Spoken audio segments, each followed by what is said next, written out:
गांव में वह एक नया दृश्य था। एक बैल वाला इक्का। उसकी कुछ अपनी विशेषताएं थीं। हमारे गांव में साधारणतया दिखाई देने वाला इक्का नहीं था वह। लड़के उसके पीछे पड़ गए। बड़ों को भी वह दृश्य मजेदार लगा था, जैसे कोई अजीब प्राणी हो जो अपनी जात से कटकर आ गया हो। लाल कुर्ता और लहंगा पहने एक बूढ़ी गाड़ी चला रही थी। उसने अपने सिर पर एक रुमाल बांध रखा था। उसकी दाईं तरफ एक बूढ़ा बैठा था। लंबे सफर से थक गए थे वे दोनों। अपनी मंजिल तक की दूरी कितनी है ये वे नहीं जानते थे। मानो वे स्वयं से पूछ रहे थे कि अभी और कितनी दूरी तय करनी है। पता नहीं उनकी मंजिल कहाँ है। वह बैल बहुत दिनों से उस गाड़ी को खींच रहा था। कई मील का सफर वह पार कर चुका था। वह भी थक गया था। उम्र भी काफी हो गई थी। उन्हीं की तरह वह जानवर भी यह सवाल पूछ रहा था क्या। उसके सभी बाल गिर चुके थे। शरीर पर इधर उधर घावों के निशान बन गए थे।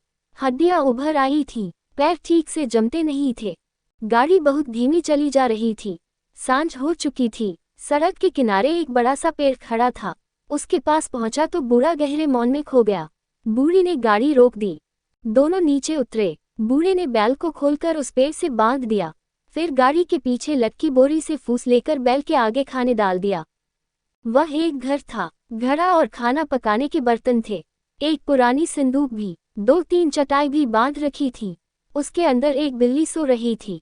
3-4 बोतलें और एक बाल्टी ऊपर लटकी हुई थी।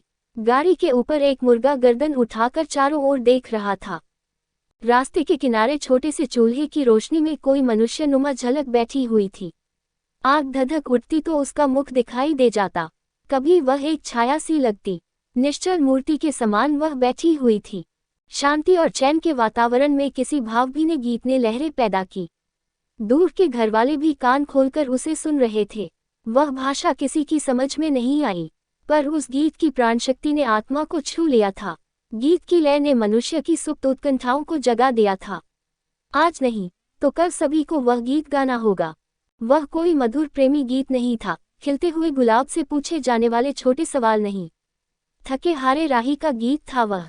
लंबे सफर में बिताए क्लेश भरे अनुभवों की स्मृतियां नहीं, अनंत शून्यता की तस्वीर। क्या सूखे कंठ से उसकी जीभ ठीक से काम नहीं कर रही। उसका गला भर आया। बुद्धि साफ नहीं, सिर्फ हृदय स्पंदित हो रहा था। उस गीत का प्रत्येक शब्द सीमातीत भार वहन करता है। उससे दबकर गाना क्लिष्ट भी हो जाता है। परमाणु ब्रह्मांड से पूछता है। निमिष और अनंतता के बीच का संबंध परिभाषित होता है। ये स्थापित हो जाता कि शक्ति और वस्तु भिन्न नहीं। ये विशाल संकल्प तो उम्र ख़याम का देश ही कर सकता है। बूढ़ा गायक अपने सृष्टा से ही कुछ सवाल पूछता है।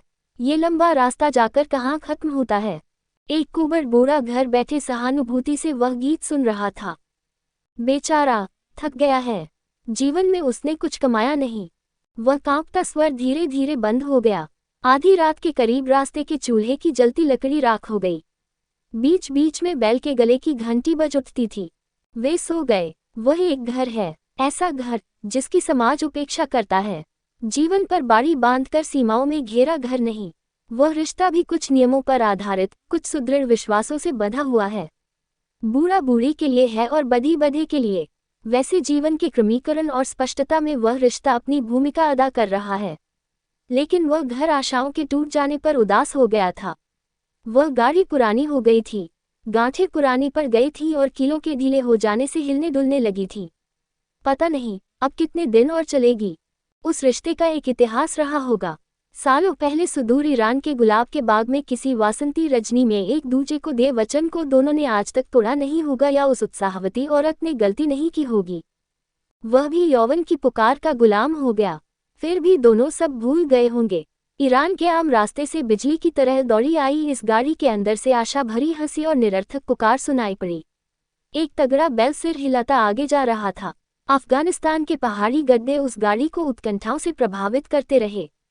तब वे अधेड़ उम्र के थे। भारत के भरे विशाल समतलों से होकर तपती धूप में वे आगे बढ़े।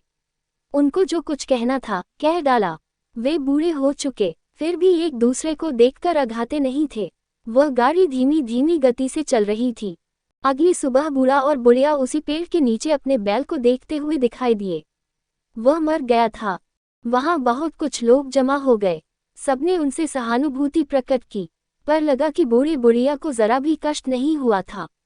दोनों कुछ याद कर रहे थे। लोगों में से एक ने दूसरे से पूछा, अब ये दोनों क्या करेंगे, कैसे खींचेंगे वह गाड़ी। दूसरे का उत्तर था, मैं भी यही सोच रहा था, शायद गाड़ी को यही छोड़कर चल देंगे। अपना सामान कैसे ढोएंगे ये, क्या पता दूसरा बैल खरीदेंगे शायद। उनके बस की बात नहीं। कुछ देर तक कोई नहीं बोला। फिर किसी ने दूसरे से पूछा, इन्हें जाना कहाँ है। पता नहीं। पेड़ की छाया में बैठे बूढ़े ने थोड़ी दूर बैठी बुढ़िया को, जो दूर कहीं देख रही थी, कुछ देर ध्यान से देखा। उसकी आंखें नम हो गईं। बुढ़िया ने लंबी सांस छोड़कर बूढ़े की ओर देखा। गदगद होकर उसने कुछ कहा। बुढ़िया की आंखों से आंसू टपक पड़े। ऊपर की ओर देख हाथ जोड़ते हुए उसने भी कुछ कहा। बूढ़ा सिर झुकाकर रोने लगा। बुढ़िया ने पास जाकर पीठ पर हाथ फेरकर उसे ढाढ़स बंधाया। किसी को उस दृश्य का अर्थ समझ में नहीं आया। एक और बूढ़ा सब कुछ ध्यान से देख रहा था। उसने कहा, उसका अर्थ मैं समझ गया। उस बूढ़े के चारों ओर लोग इकट्ठे हो गए। उसने कहा, उस बूढ़े ने भरे गले से कहा, ऐसे ही एक दिन रास्ते के किनारे में मर जाऊंगा, फिर तेरा साथ कौन देगा। एक युवक ने पूछा, तो बुढ़िया ने क्या कहा, भगवान ऐसा होने न देंगे। मैं तुम्हारा मुख देखते देखते आंखें बंद करूंगी। आप इनकी भाषा जानते हैं? नहीं। फिर कैसे मालूम हो गया? इसके अलावा और कहना ही क्या होगा? कुछ नहीं कहना होगा। दूसरे दिन सुबह पति पत्नी मिलकर गाड़ी के आगे लगकर उसे खींचकर ले जाने लगे अपने लंबे सफर की राह पर।